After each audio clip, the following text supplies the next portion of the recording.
news on Ízak? I don't have any news on him, but if a player scores and then gets injured and doesn't come back on the pitch, so doesn't try to come back, which is what Conor Bradley, for example, did, but I had to take him off as well because he couldn't go on. But if a player doesn't even try to come back, that's usually not a good thing, but I cannot say anything more than that. That is just gut feeling, but nothing medical to say about it. And he hasn't got any gut feeling of his own, has he, about how? Haven't spoken to him about that yet, but it's a good thing that he scored. Good goal, assisted by Florian Wirtz. Said last week already that players are getting better, our team is getting better. Again, wasn't perfect today, especially not in the last 10 minutes. But in the meantime, we pick up points, and I see the team developing in the way I would like them to see. That must make it all the more frustrating losing Alex, because that's probably the sort of moment you've been looking forward to, Florian paying back to him and providing with Yeah, that's what we would like to see happening a lot. Good finish, good pass. But yeah, let's not be too negative yet. Yeah, maybe we don't know yet. So let's hope he can. He's back with us soon. But yeah, difficult to say to you now. Adam? I guess just sort of what's the overall reaction to that, because it's obviously a massive win, but it looks like it's going to come at a cost not just with Alex but with Jeremy perhaps as well. No, Jeremy is no problem at all. I didn't want to go down to 10 men for 30 seconds. I think this is the only country where if players are injured they need to go 30 seconds off. With a head injury, even 45. So I adapted to that. I knew there wasn't long to play, and I thought we struggled a lot with a +1. So playing 10v10 for half a minute with him being on the floor, yes or no, then just go with Federico. So no problem with him. But with Alex and with Conor, we have to wait. And you could see our bench today as well, but this is not for the first time in the last few weeks, and we are picking up points, and that's the main thing. We're not the only team that suffers injuries in this period in England, because we play so many games. This is quite normal that teams have injuries in this period of time. Johnny? Arnie, after all the difficulties, you're nearly top 4 again. I mean, how do you assess where you are and what the last sort of few weeks have been? No, of course we're happy with that, but when we started the season, it wasn't as if I was thrilled and completely happy when we were top 4. We're always aiming for the best possible, and after the very good start we had, we were disappointed with the run of results we had afterwards. But I think you've said it.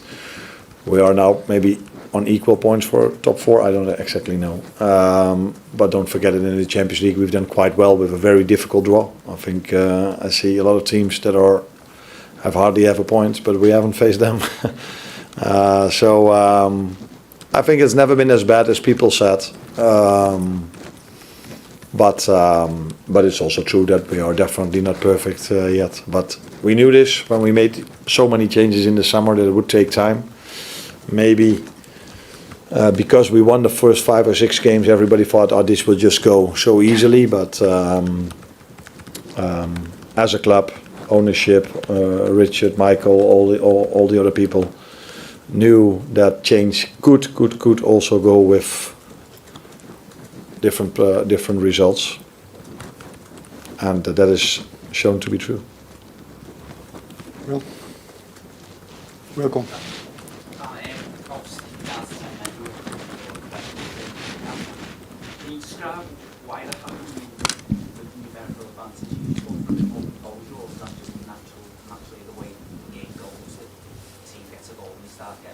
No, that is definitely true, that last thing. It's always difficult. If I try to explain why it is difficult, then people tell me afterwards, you tell too much to your future opponents. I think it was quite obvious what Newcastle did, and it was quite obvious what Tottenham did. But maybe then I shouldn't say it. But in the meantime, when we had the ball, that was what hurt me the most, because from the 9 minutes of added time which ended up with 10, completely correct by the way, this time. I think they had 95% of the ball. So every time we had the ball, we kicked it away or we threw it away, or it was unbelievable that we couldn't keep the ball a bit longer. So yeah, then you have to defend for 8.5 minutes. Or 9 minutes, 9.5 minutes. Last one here. It's obviously difficult those 10 minutes to stop his time. I'm pleased for you to see Christian Romero get sent off and just make it a little bit easier for those last few minutes. I thought it would mean that it was a bit easier, but in reality it wasn't. So of course they still had the free kick, and I know what a special player Porto is and how good of a free kick he has. He showed that already with the corner kick he took, which led eventually to the goal in some other moment. So I thought let's first survive this free kick.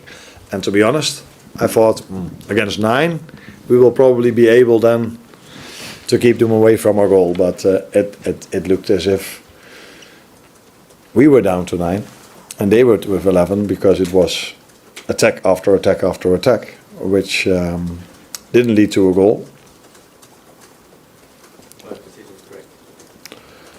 The second one I haven't seen, so there was the second yellow. So I thought one of our players got a yellow, and I was like, how can Ibu get a yellow card for this? But Ibu wasn't even on a yellow. But then I saw that they got one, so I don't know what happened, why he got the second yellow. The first one was with Xavi Simons. I don't think he had any intention to do it, but yeah, if you see it back, where he touches him from behind, touch the height, I think it was calf Achilles.